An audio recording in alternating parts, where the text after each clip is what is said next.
Pada 20 Mac 1602, Kerajaan Belanda telah mengarahkan penggabungan syarikat-syarikat Belanda menjadi sebuah syarikat bersekutu yang dikenali sebagai Syarikat India Timur Belanda atau VOC. Penubuhan syarikat ini adalah bagi mengelakkan persaingan sengit antara syarikat-syarikat Belanda. VOC menjadi sebuah konglomerat yang terbesar di dunia pada ketika itu. VOC disokong kuat oleh kerajaan Belanda bukan sahaja dalam urusan perdagangan, tetapi sokongan dari segi ketenteraan juga. VOC telah menjalankan urusan perdagangan kain dan sutera dengan kerajaan Mughal di India. Kerajaan Belanda juga telah memberikan hak monopoli kepada VOC dalam urusan perdagangan rempah di Belanda. Ia kemudiannya menjadi sebuah syarikat milik kerajaan yang terbesar di dunia dan menjadi contoh kapitalis moden yang berjaya pada zamannya. VOC juga mendapat kuasa dari kerajaan Belanda untuk meluaskan penguasaan perdagangan, termasuklah membuka koloni-koloni dengan paksa dan peperangan. Pada tahun 1619, VOC telah menubuhkan sebuah koloni di Jayakarta yang kemudiannya diberi nama Batavia yang kini dikenali sebagai Jakarta. Dengan tertubuhnya koloni di Batavia, ia telah mendapatkan penguasaan terhadap pelabuhan-pelabuhan dan juga kawasan-kawasan berhampiran sebagai jajahannya. Penguasaan Portugis ke atas Melaka menyebabkan laluan perdagangan di Selat Melaka menjadi monopoli kepada Portugis. Pertelingkahan Belanda dengan Portugis untuk merebut perdagangan rempah bermula apabila Belanda mula menyerang kapal-kapal Portugis. Pada tahun 1606, Belanda dengan kerjasama Johor telah menyerang Melaka, tetapi gagal kerana bantuan Portugis dari Goa tiba tepat pada masanya. Pada tahun 1636, Belanda telah mengepung Selat Melaka dengan bantuan Gypsy Laut dan berjaya memusnahkan kapal-kapal Portugis.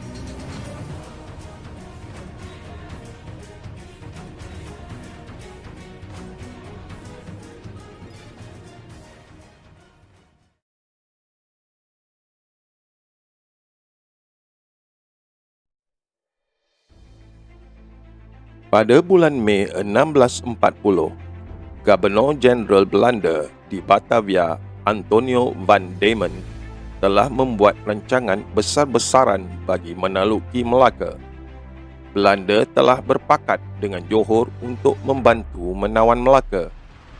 Johor berjanji untuk bersama-sama membantu Belanda menawan Melaka kerana mengikut perjanjian Belanda-Johor pada tahun 1606, Belanda berjanji untuk tidak mengganggu mana-mana kerajaan Melayu jika Johor membantu Belanda menawan Melaka.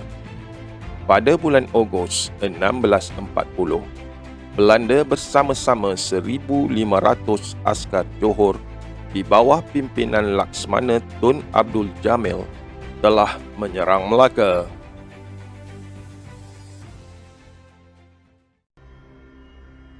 Portugis menangkis serangan Belanda Johor di sebalik pertahanan kota Formosa selama hampir 6 bulan. Setelah bertahan sekian lama, Portugis gagal mendapatkan bantuan dari Goa. Maka, pada 14 Januari 1641, Portugis menyerah kalah kepada Angkatan Belanda Johor.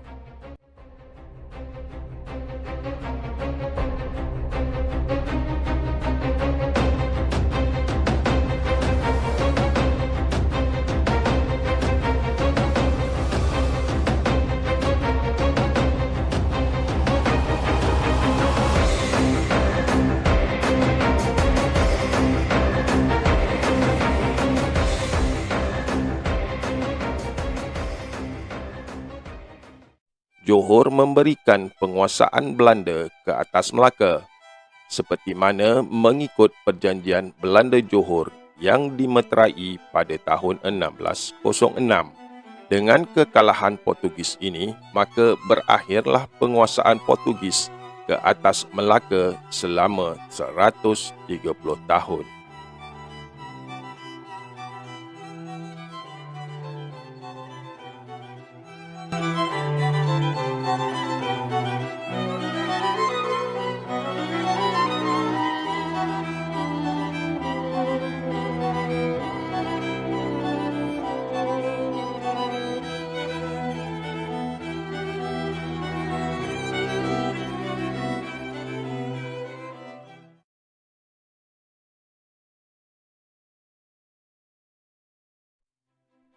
Selepas berjaya menawan Melaka, Belanda tidak berminat menjadikan Melaka sebagai pusat pentadbirannya.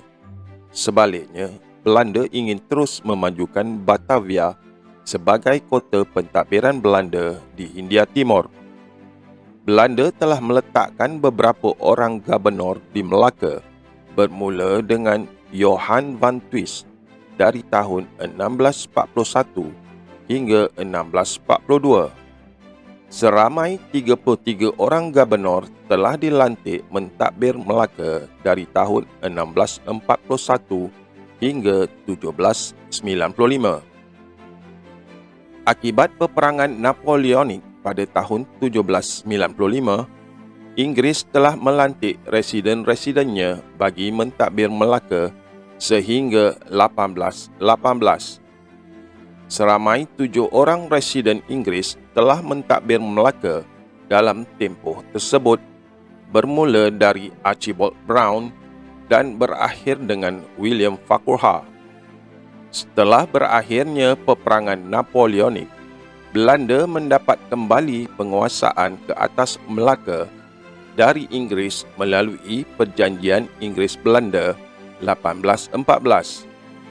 Gubernur terakhir Belanda di Melaka ialah Hendrik Stephanus van Son pada tahun 1825.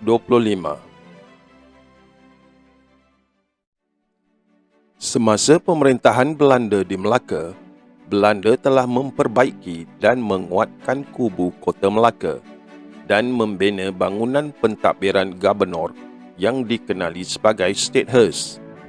Belanda juga membina beberapa buah gereja, antaranya Gereja St. Peter pada tahun 1710 dan Gereja Christ pada tahun 1753. Melaka mengalami kemerosotan semasa pemerintahan Belanda kerana kepentingan Belanda lebih kepada memajukan Batavia. Melaka tidak lagi menjadi pusat perdagangan penting seperti era sebelumnya. Kehadiran Inggeris di Pulau Pinang dan Singapura menambah lagi kemerosotan Melaka.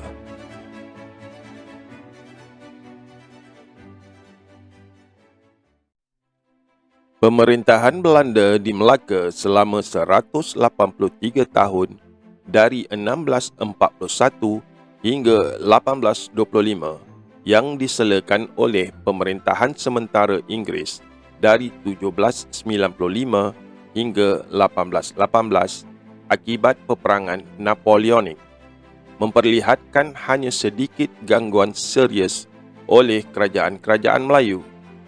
Hanya beberapa insiden seperti Perang Belanda Nanning 1645 hingga 1670 dan serangan Bugis oleh Daing Kemboja pada tahun 1756.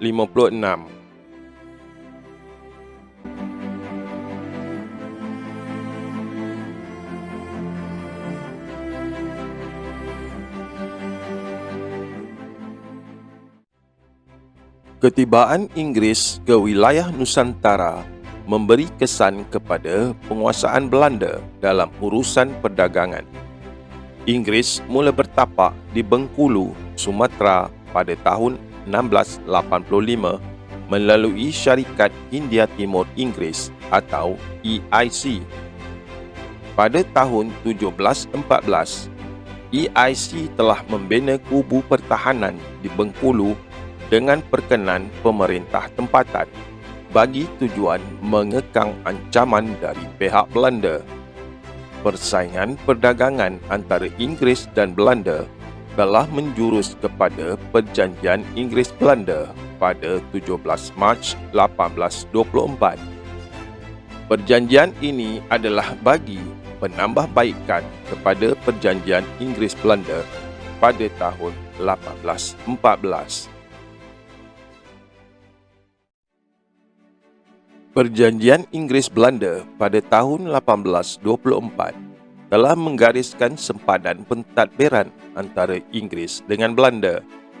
Inggris telah menyerahkan Bengkulu di Sumatera kepada Belanda dan Belanda pula menyerahkan Melaka kepada Inggris.